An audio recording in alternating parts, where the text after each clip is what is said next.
Welcome to The Curator's Choice. I'm Ann Shafer, your resident curator and host. This is our first episode looking at and talking about a work of art.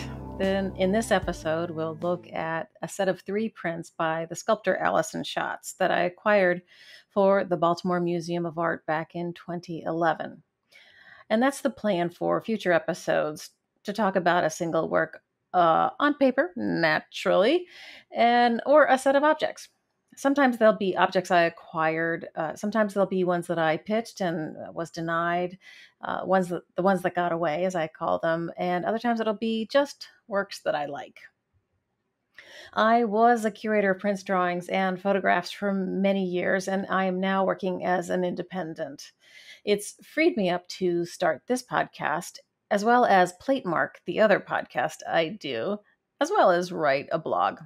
All 3 entities can be found at my website, annshafer.com. In this podcast, I plan to introduce you to wonderful works of art. Each episode will be available as a video on YouTube and as an audio podcast available in all of the regular places. Images of the works that I talk about will appear on the videos, obviously, and in the audio versions, images will appear or links will appear in the show notes. Before we get going, I want to share my position statement and land acknowledgements, just to be clear about who I am and where I'm coming from, and to acknowledge the Piscataway Conoy people upon whose land Baltimore, Maryland sits. I identify as a cis-het white woman, and I use the pronouns she, her. Okay, let's get moving.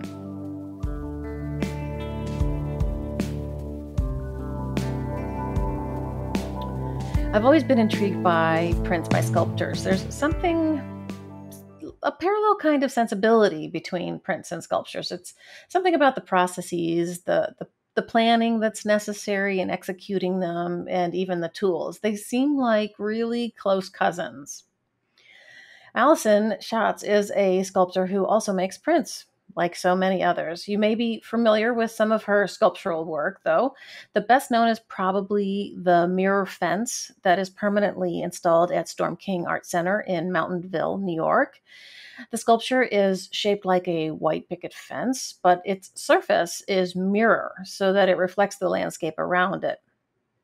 It doesn't really function as a fence. It doesn't cordon anything off.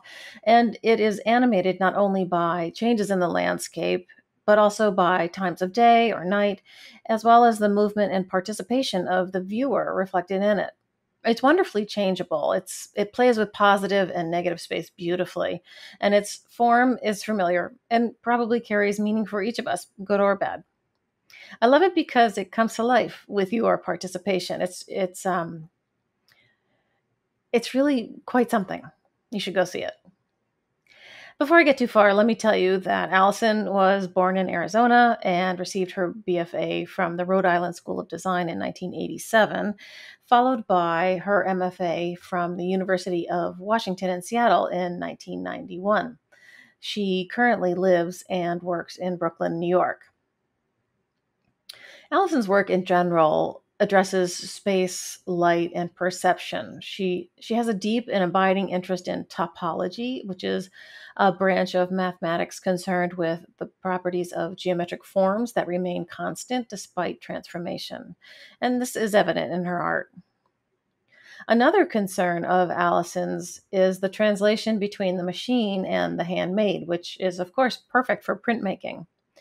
Her often huge sculptures are made up of smaller units that are crafted by hand, small units aggregating to make a larger whole. And she said recently in an interview, which I thought was a great way to put it, simplicity and multiplicity produce complexity. In a show at Syracuse University in 2010, there was a large-scale wall piece called Three Views of an Object installed as wall drawings. So there were 3 walls, each of which carried a single drawing. They were the same object, but presented in 3 different views. One can imagine playing with the shape in a computer program. They were the skeletal forms before you would add the skin of the character or the clothing, and you can imagine Alyson designing this form and then flipping it around, trying to figure out which of the three she wanted to use. You can also see a connection with stop motion animation. The artist reports there is definitely a connection to the photographer Edward Muybridge, who in the 19th century proved through photographs that a horse's four hooves do all leave the ground at the same time. This was a point of discussion. One can also draw a comparison to serial imagery that is so common in printmaking. She points specifically to Hiroshige's 1852 series, 36 Views of Mount Fuji, in which the mountain appears in all various guises and in all sorts of weather and from various points of view. I'm pretty sure you've heard me say I like a work that nods to art history, right? Because here we are. The form is an abstract shape created within a computer program that appears to be the inner wire structure of a form that lacks its skin. It appears in 3 different views, as I said, and each is delineated at the Syracuse show by colored thread wrapped around nails that mark the intersections of the structure, the lines of the structure. The sheer labor of wrapping that much thread around that many nails, it's just kind of mind-boggling.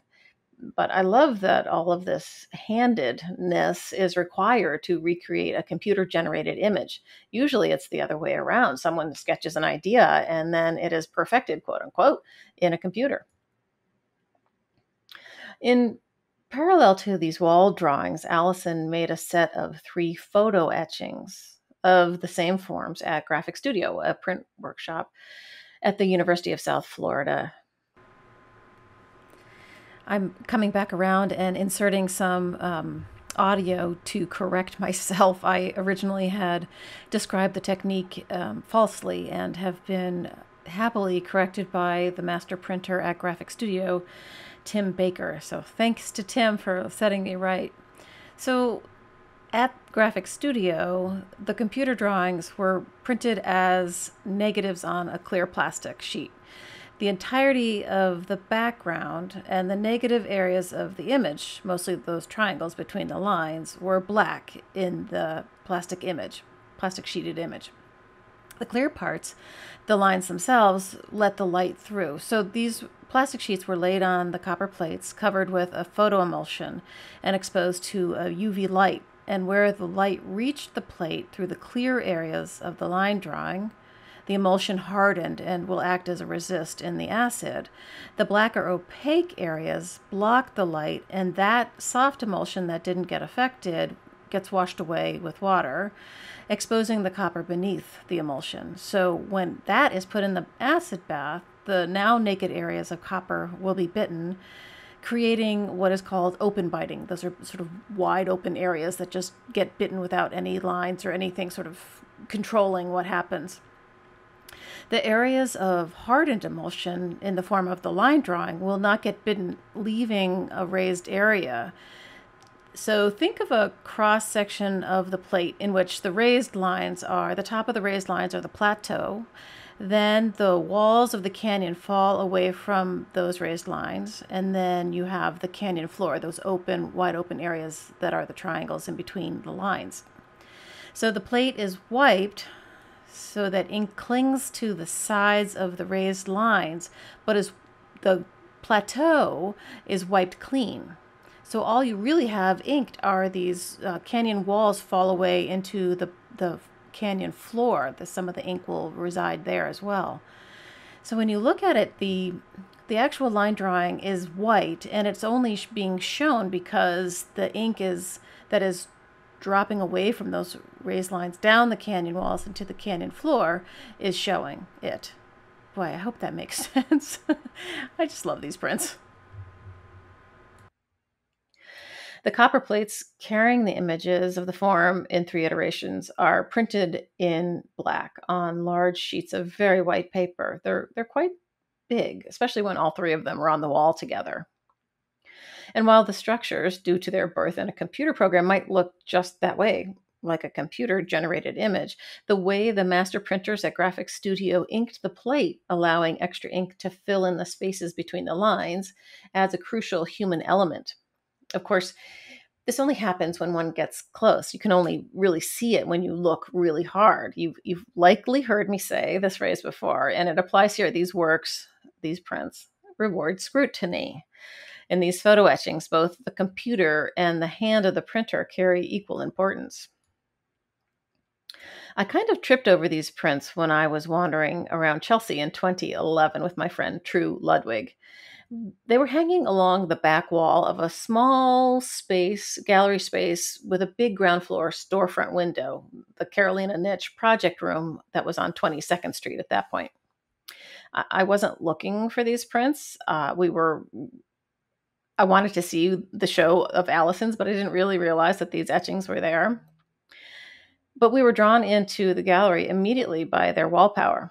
The wall power is a term that curators use when discussing whether a work can really hold a wall in the gallery, especially a really big wall. And it doesn't necessarily mean that the works are large, though it's simpler if that's the truth. When it comes to works on paper, often their scale is smaller than works in other mediums, and they have extra work to do. But Alyson's triptych grabs your eye immediately. They certainly hold the wall. First, you're trying to figure out what is happening with the forms and reconciling that they are the same object, just from different perspectives. And then you start zeroing in to see how the works are made. When the handedness of the etchings becomes apparent, in striking contrast to the mechanized forms, there's a bit of cognitive dissonance. They are really a perfect analog digital bridge. And in fact, they were the start of an exhibition idea I was slowly putting together of works that reflected artists using digital means for making work. Not though just by pushing a button on a printer, but by pushing images through multiple phases and transitions from analog to digital and back again. The Baltimore Museum of Art had earlier acquired a computer drawing by Frederick Hammersley. I think it was from 1970 or so. And it had a few other works that fit into the theme, although I wasn't done. There were more things that would have to have been acquired to fill out an entire show. But Alyson's prints could easily have been the visual centerpiece of such a show. And it would have been terrific, but alas, it never came to be. But that was one of the most fun parts and rewarding parts of the job, where I could really use my own creativity to come up with meaningful shows. So I hope this gives you a sense of my thinking as I found and proposed and finally acquired Alyson's prints for the museum's collection. Many thanks to Alyson for sharing the high-res images of the prints and wall drawings. It's always better to have better photographs anytime. Well, let me rephrase that. It's always best to see the work in person, but if you have to look at it online, it's better if you got better photographs. So that's the end of episode 101. As always, I welcome your thoughts and questions. Send them on in if you have requests for things for me to talk about or take a look at. I'm happy to do that. The Curator's Choice is written and produced by me, Ann Shafer. Special thanks to Alyson Shotz for inspiring the episode, and to Michael Diamond for the use of his original music. Until next time, keep looking closely and ye shall be rewarded. See you next time.